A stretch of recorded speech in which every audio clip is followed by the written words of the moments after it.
سڵاتان لێبێت بینەرانی زاری کرمانجی ئەم کاتتان باش لە بناری چیای کارۆخ لە نێو دیمەن و سروشتێکی جوان چواردەورمان کەویە بەفر و هەوایەکی کوێستانی لەگەڵتانە بین لە دیدارێکی تایبەت لەگەڵ بەڕێوبەری ناحیەی وەرتێ بۆ قسەکردن لەسەر کار و پرۆژەکانی حکوومەتی هەرێمی کوردستان لە سنووری شارەدەی وەرتێ بابزانین وەرتێ چی بۆ کراوە و پێویستی بە چیە و بەرنامە و پلانی بەڕێوبەری تازەی ناحیەی وەرتێکە دەست بەکار بۆ باشترکردنی کارەکان لە سنووری شارەدای وەرتێ خۆ لە چی ئەبینێتەوە بۆ مەبەستە لەگەڵ شۆڕش حەسەن بەڕێوبەری ناحیەی وەرتێ گفتوگۆەکەین. مامۆستا ئەو کاتتان باش باو لەو دەست پێ بکەین کە بەڕێستان ماوەیەکەوەکو بەڕێوبەری ناحیەی وەرتێ دەست بەکار بوونە بە چ بەرنامە و پلانێک دەستان پێ کردووە. زۆر بەخێر بێن سپاس بۆ تیمی دەستگای زاری کرمانجی بۆ ئامادەبوونیان لە بناری چای کارۆخ لە سروشتێکی ناوازەی دڵڕفێن وەکو جەنابەت ئاماژەکە سەرەتایەکەی ئاماژەکەت پێدا کەویە بەفر و شوێنەکە ینی بەشەکە لە بەهەشتی خوای گەورە بەڕاستی زۆر بەخێر بن. طبعاً لە ماوەیەکی کەمی دەست بەکاربوونی من کار و پرۆژە و چالاکیەکانی ما لە هێڵە گشتەکانی کابینەی نوێمی حکوومەتی هەرێمی کوردستان خۆی دەبینیتەوە بە سەرۆکاتی ڕێزدار جەنابی کاک مەسرور بارزانی لەژێر سەرپەرشتی بڕیارەکانی سەرپەرشاری ئیداری سەربەخۆی سووران بەڕێز کاک هەڵگور شێخ نەجیب وە لەژێر چاودێری قایمەتی قەزای ڕەواندز ئێمە لەسەر ئەو هێڵە گشتیانە دەڕۆین. طبعاً کار و پرۆژەکانی ما شمولینە واتە لە زۆر لە هەموو بوارەکاندا لە هەموو سێکتەرەکاندا خۆی دەبینیتەوە لە ڕێگاوبانە لە ئەوەی کەمە پلانمان بۆدانەوە لە ڕێگاوبانە لە گەشت و گوزاریە لە هاتوچۆیە لە ئیش و کاری دەوائیرەکانە کار ئاسانیە بۆ هاوڵاتیانە و خزمەتکردنی ئەو خەڵکانەیە بەتابەتی کە شوێنێکی گەشتیاریە کە چاوەڕوان دەکەین ساڵانە گەشتیار لە زیادبووندایە دێنن سنووری ناحیەی وەرتێ و ناوسەنتەری و گوندەکان و ئاواییەکان بۆیە کار و پرۆژەکانی ما لە داهاتوودا لەسەر هەموو ئەو تەوەرانە دەبن کەمە پلانمان بۆ داناوە بەسەر پەرشتی ئەو بەڕێزانی کە باسم کرد. خۆت خەڵکی وەرتەی شارەزایت لە جوگرافیایی و لێ ژیابی و هات و چۆت هەبووە بۆ وەرتێ و تا چەندیش گرینگە بۆ تۆ کە کەم و کورتیەکان گلەیەکان گازاندەکانی هاوڵاتیان بۆ خۆش وەکو هاوڵاتیەکی خەڵکی وەرتێ بە چ شێوازێک کاری لەسەرەکەی. ئەمە دەبی شانازی بکەین کە حکوومەتی هەرێمی کوردستان طبعاً ناحیەی وەرتێ سەرەتایە واتە ناحیەکی تازەیە تازە دروست بووە 2008 بە فەرمانی جەنابی سەرۆک بارزانی بڕیاری بۆ دەرچەوە واتە لە تەمەنی بە ناحیە بوونی وەرتێ کە گوندێک بووە بۆتە ناحیە زۆر نییە. دوای ئەو کاتێکە لە 2010 یەکەم بەڕێوەبەری ناحیە دەست بەکار بۆ تا ئێستا سەدان پرۆژەی خزمەتگوزاری ئەنجام دراون بێگومان ئێرە گوندێک بۆ کراوەتە شار ئەوەی جێگەی گرنگجی پێدانە کە من خەڵکی ئێرەم ئەگەر خەڵکێک ئەرکەچی لەسەر شامبی وەکو ئەداکردن و بەڕێکردنی کاروباری حکوومەت و میری ڕۆژانە بۆ من چەند جار ئەرکە و واجبە دەبی خزمەتکاری ئەو خەڵکەی بم و هەرواش ڕاست پێداوین بۆیە هەوڵ دەدەین بە پێی جوگرافیا بە پێی خوێندنەوەمان بۆ واقعی ئەو خەڵکەی کەمیش زێدی باو باپیرانی منام خزمەتێکی دیکەی شایستە بەو خەڵکە شۆڕژێر و تێکۆشەرەکەین چکە ئەو دەڤەرەکی ئەگە باسی لە ڕابردووی ناکەین بەڵام قوربانیدان و شۆڕژێری و خەبات و تێکۆشان و هەر بنبەرنشی دەبینی مێژوەکی تۆمار کردووە بۆیە واجبی منە ئەرشی منە بە هاوکاری برانم لە ئیداری سەربەخۆی سۆران و قایمەتی قەزای ڕەواندز دەبی هیمەت بکەین هەندێک گرفتمان هەن دەبی ئەو گرفتانە ئەولەویەت بدەینە پرۆژەکانمان ئێستا ڕێگا باش بموری بەس وەرتێ لە ئێستادا پێویستی بە چیە بۆ ئەوەی وەکو پرۆژەیەکی خێرا بۆی بکرێت پێویستی بەچێت تاوان پێویستی بە ڕێگا و نۆژەنکردنەوە و تەحدیثکردنی ڕێگای نوێ هەیە واتە دەبی ئەمە کار لەسەر ئەوەی بکەین و کارمان کردەوە لایانی پەیوەندیدارمان ئاگادار کردەوە بە زووترین کات هەوڵ بدەین ڕێگای سەرەکی وەرتێ چارەسەر بکرێت بۆ ڕێگایەکە گرفتی هەیە چونکە ناحیەی وەرتێ تاکە ناحیەیە کە پارێزگای سلێمانی ئیدارەی ڕاپەڕین بە ئیدارەی سەربەخۆی سۆران و پارێزگای هەولێر دەبەسیتەوە لەو دەڤەرەیدا واتە دوو ڕێگای دیکە هەنە کە لای خەلیفان و شوێنی دیکەیە بەڵام لە ڕووی ئەمنی هەندێکیان گونجاوینە لە ڕووی دووریش ئێرە نزیکرێتەوە کەواتە گەشتارێک بێ لە هاورامان شار باژێر هەڵە بجە بیتوێن و پشت دەر 20 حاجمەران 20 سیدەکان دەی بەوە تێدا بێ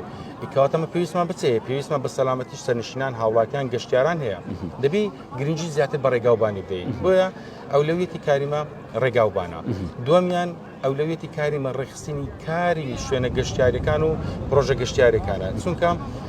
پێویستە ئەو شوێنانەی کە خزمەتی گەشتیاری تێدا دەکرێت شایستە بەو خەڵکە گەشتیارێ بکەدێ جگە لەو خەڵکی کە بەڕێوار بێرەدا ڕەت دەبی و هەروەها پێویستمان بە ڕێخستنی کاروباری هاتسۆ هەیە ئەمە خۆشبەختانە بنکەی هاتسۆی وەرتێک کراوەتەوە لە هەیکلەتی جێگیر بووە بەڵام ئەمە لە ڕێی جەنابتان لە ڕێی کەناڵە بە ڕێزەکەتان داوا دەکەین کە بە شێوەیەکی زۆر خێرا کار لەسەر ئەوەی بکرێ لەو سێکتەرەش کارمەندی بۆ دابین بکرێ چونکە مەسئولیەتی ئەو خەڵکەی لە ڕووی سەلامەتی ڕێگاوبان ئەوەی کە پەیوەندی بە بواری هاتسۆ هەیە وەکو کارمەندانی هاتسۆ چێ هەڵی دەگری بێگومان ئەمە وەکو حکومەت هەڵی دەگرین بۆیە پێویستە لایەنی پەیوەنددار بێتە سەرخەت بە زووترین کات میلاک دابین بکرێ بنکەی هاتوچەی وەرتێ تەفعیل بکرێ لە ڕووی کەرتی تەندروستی دەمانەوەی گرنگی زیاتر پێ بدەین ڕاستە ئێرە بنکەی تەندروستی زۆرمان هەیە سێ بنکەی تەندروستیمان لە سنوورەیە بەڵام ئەو بنکە تەندروستیانە پێویستە بنکەی تەندروستی ناو سنتەری ناحیە وەرتێ بکرێتە بنکەشی تەندروستی هاوچەرە واتە بەشی کوتان بەشی ئێشکگیری بەردەوام بەشی سۆنەر کە ئێستا خۆشبەختانە کاری تێدا دەکرێت و ئاشعا و مختبەرات ئەو شتانەی کەنینە زیاتر گرنجیان پێ بدرەوە بکرێنەوە باشە باسی تەندروستیت کرد بنکەی تەندروستی وەرتێ کە لە نوێ دروستکرایە نۆژەن کراوەتەوە کارەکانی زۆر باش چۆ بۆ پێشەوە ئێستا چی ماوە دەکرێتەوە خۆشبەختانە بنکەی تەندروستی وەرتێ ئەوەی کە پێویستە وەکو بینایە وەکو قاعی پێشوازی لە نەخۆشان وەکو ئەچیزا لەسەر ئیدارەی سەربەخۆی سۆران لە ڕێگەی بەڕێوەبەراتی گشتی تەندروستی سۆران بەڕێز دکتۆر کامەران مەلا محەممەد ئەوانە و پێشتری شەندێکیان دابین کراون و ئێستاش ئەوانەی کرد پێویست بوون ئەوان لەسەر خەتن دابین دەکەن واتە ئەو ئامێرانی کە لێرە هەنا لە شارەکانی دیکەش هەر ئەو ئامێرانە هەنە وەکو ئامێریدان و ئامێرەکانی دیکەی مختبەرات و ئەوانە بۆیە پێویستی بە یەک حرەکەی کە هەیە ینی جوڵەیەشی دەکەن لە کەرتی تەندروستی بکرێت بیتە بنکەشی تەندروستی هاوسەر خۆ ئیش لەسەر ئەوەی بکرێت کە بەڵێ پێویستە ئێشکگیری بەردەوام هەبی و شوێنی خەواندنی نەخۆشەکان هەبی و گرنگیش بە بەشەکانی دیکە درێکە باسم کرد بۆ گرنجیدان بە سێکتەری گەشتیاری وەرتێش ناسراوە بە شوێنی گەشتیاری و کەپری گەشتیاری زۆری هەیە بۆ ئەوە چیتان کرد و بۆ ڕێخستنەوەی بۆ ئەوە ئێستا کارمان کردەوە دەمانەوێت هەماهەنگی تاوا بکەین لەگەڵ خاوەن شوێن و کەپرە گەشتیاریەکان و لەگەڵ بەڕێوەبەراتی گشتی گەشت و گوزاری سۆران و بەڕێوەبەراتی گەشت و گوزاری ڕەواندزیش لەسەر خەتی ناوان سەردانیان کردوین کێشە مەشاکلەکانمان خستۆتە ڕووی لە ڕووی باج و داهات و هەروەها ڕێخستنەوەی کەپرە گەشتیارەکان و مۆڵەتی پێدانی نوێ و جگە لەوەش خزمەتکردنی خاوەن کەپرە گەشتیارەکان لە ڕووی پرۆژەی خزمەت گوزاری دروستکردنی شوێنی گەشتیاری نوێ ئەمە کارمان کردووە و داوامان کردو نووسرامان کردووە کە پێویستە لە وەرتێ بنکەی گەشت و گوزاری بکرێتەوە بۆ کار ئاسانی و کەمکردنەوەی کاری ڕۆتینیان خۆشبەختانە تێگەیشتنێکی باش بۆ ئەو بابەتەشەیە ئەمە چاوەڕوانی داین کە ئەوان بڕیاری پێ دەکەن و بۆ بنکەی هاتوچۆی وەرتێ و بنکەی گەشت گوزاری وەرتەی خۆشبەختانە ئەمە شوێنمان دابین کردووە تەنها پێویستمان بە هەندێک شتی دیکە زینی وەرتێش یەکێکە لەوانەیە کە بە تایبەتی لە زستانە خەڵکێکی زۆر ڕووی تێیەکە بەڵام وەکو خۆت ئاماژت پێکرد بابەتی ڕێگاوبان یەکێکە لەوانەیە کە خزمەت گوزاری زیاتری بگاتێ چی ئەکەن بۆ ئەوەی زیاتر ببژێتەوە گەشتیاری زستانە کارمان لەو لە سێکتەری گەشتیاری کەواتە پێ مەبەست گەشتیاری زستانە کارمان کردووە ئینشاءڵڵا هەوڵ دەدەین سەلامەتی ڕێگاوبانەکان لە ئەولەویەتی کارەکانمان دەبی بەڕاستی لەگەڵ ئەوەشدا بە شێوەیەکی ئاسۆی ستونی ئەمە ئیش دەکەین بۆ ئەوەی بتوانین لە ماوەیەکی کەمدا هەموو کارەکان جێبجێکەین بۆیە بۆ سەلامەتی ڕێگاوبانەکان و گەشتیاری ئیشمان کردو لەسەر ئەو بابەتەی دەرخستەمان کردو مافقەشمان وەرگتووە کە ئینشاءڵڵا لە ماوەیەکی نزیکدا کۆمەڵێک پرۆژە هەنە نامەوێت ئێستا باسییان بکەم بۆ بەڕێز سەرپەرشتاری ئیدارەی سەربەخۆی سۆران جێدەیە لە بچکە ئاماژەی پێدا کە بڕیارە بێ بەردی بناغی کۆمەڵێک پرۆژەی دابنێ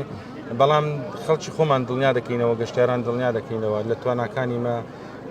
بەدەر ئەمە هاوکار دەبین و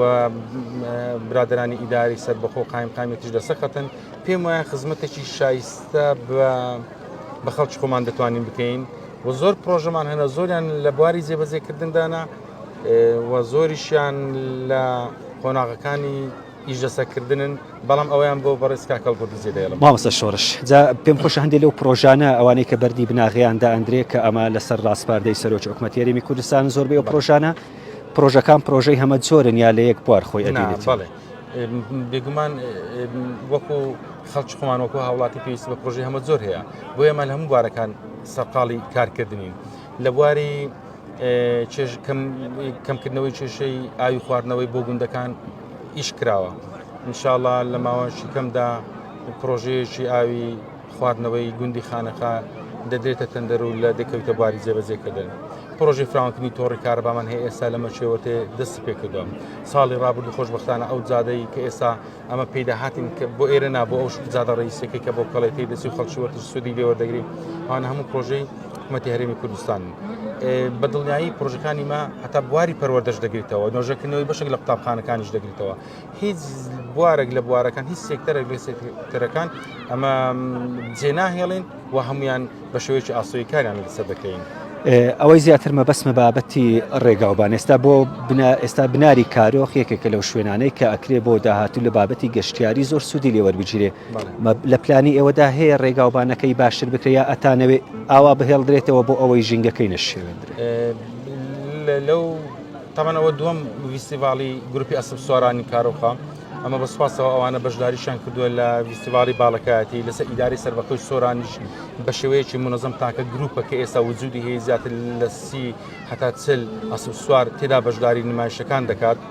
ساڵی ڕابردوش چالاکیان هەبووە ئەو سروشتە جوان و دڕفێنەی کە هەیە ئەو دیمەنە جوانە کە هەیە کە لە پشمانە چیایە کەویە بەفرەکانن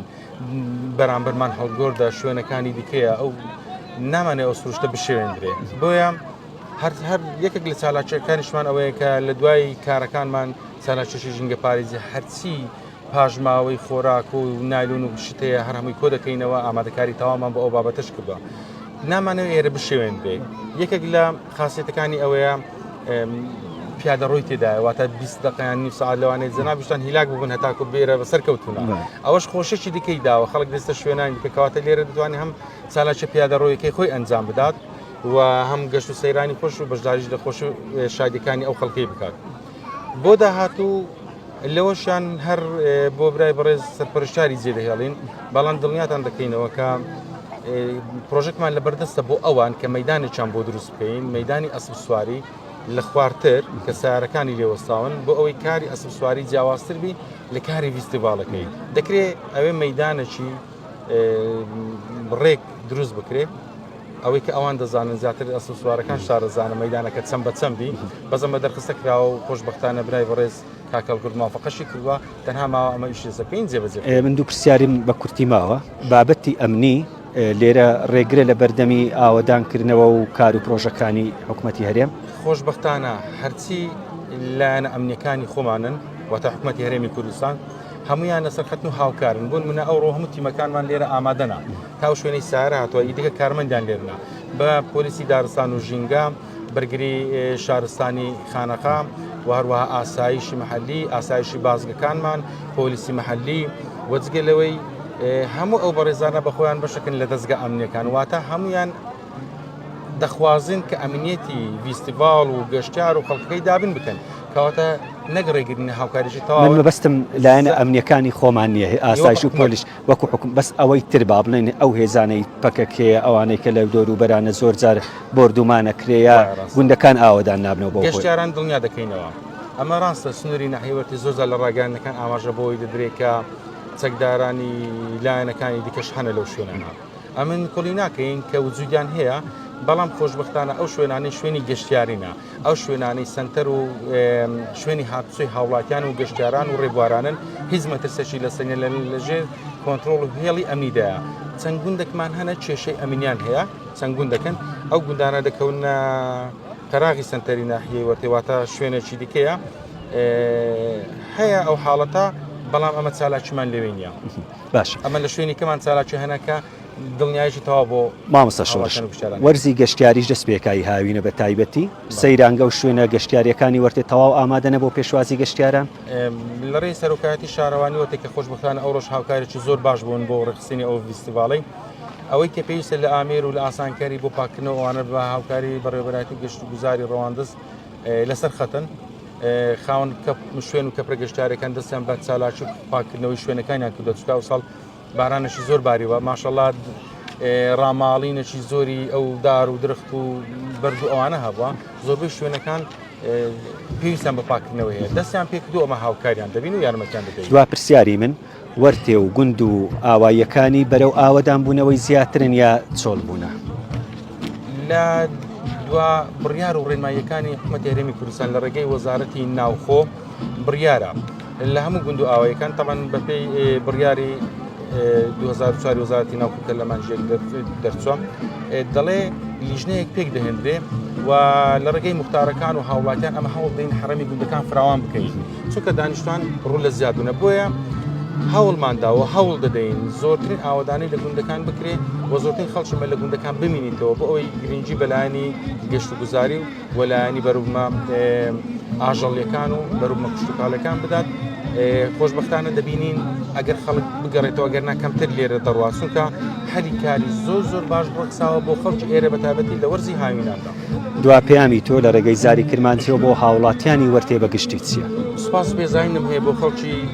وەرتێ و دەوروبەری بۆ سنووری ناحیەی وەرتی دانیشتوانەکەی کە خەڵکێکی شۆڕژێر تێکۆشار ناندەر خانەدان سەخی بە خۆتان دەبینن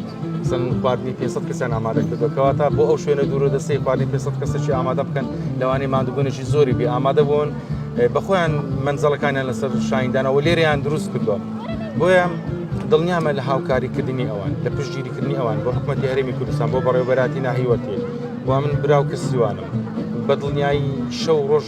ئەمن بەشێکم لەوان ئەوان بەشەکن لە ئێمە بە هەمووشمان بەشێکی لە حکوومەتی هەرێمی کوردستان لە سنووری ئیداری سەربەخۆی سۆران هەوڵ دەدەین پێکەوە ئەوان هاوکاری من دەکەن زیاد لە پێویستە من هاوکاری ئەوان دەکەن هەمومان پێکەوە نمونەیەکی جوانی فەرمانڕەوای حکوومەتداری و دەوڵەتداری لێرە بەڕێوەبەین هەم لایەنە حکوومیەکەی ڕەچاو دەکەین ڕچاوی یاسا و ڕێنماییەکان دەکەین و ڕچاوی عورف و عادات و تەقالید و ئەوەش دەکەین کە ئەو خەڵکە جارێ پێویستە هاوکاری بکرێت لە هەموو بارەکاندا بە ئەوەشمان لە فکردنەچی لە بواری گەشتە پێدانی بارەکانی فکری ڕۆشنبیری مەکتەبەی گشتی وەرتێ قوتابیان لاوان ئافرەتان هەر کار و چالاشێکی هیانە من پشتگیریان دەکەین و هاوکاریان دەبین و هەر چالاچێک بنوێنن ئەمە یارمەتی دەستان لە ئیدارەی سەربەخۆی سۆران و قایمخانەی قەزای ڕەواندز پێ و خزمەتیان دەکەین و بەرچ خۆشمان دەزانین. دەستان خۆش بسپاس بۆ تۆ بەڵێ بینەرانی زاری کرمانجی ئەوەی بینیتان دیدارێک بوو لەگەڵ شۆڕش حەسەن بەڕێوەبەری ناحیەی وەرتێ وەکو گوتمان لە بناری چیای کارۆخ و لە نێو سروشتە دڵگیرەکەی بناری چیای کارۆخ تا لە دیدارێکی نوێ پێتانەگەینەوە کاتێکی شات.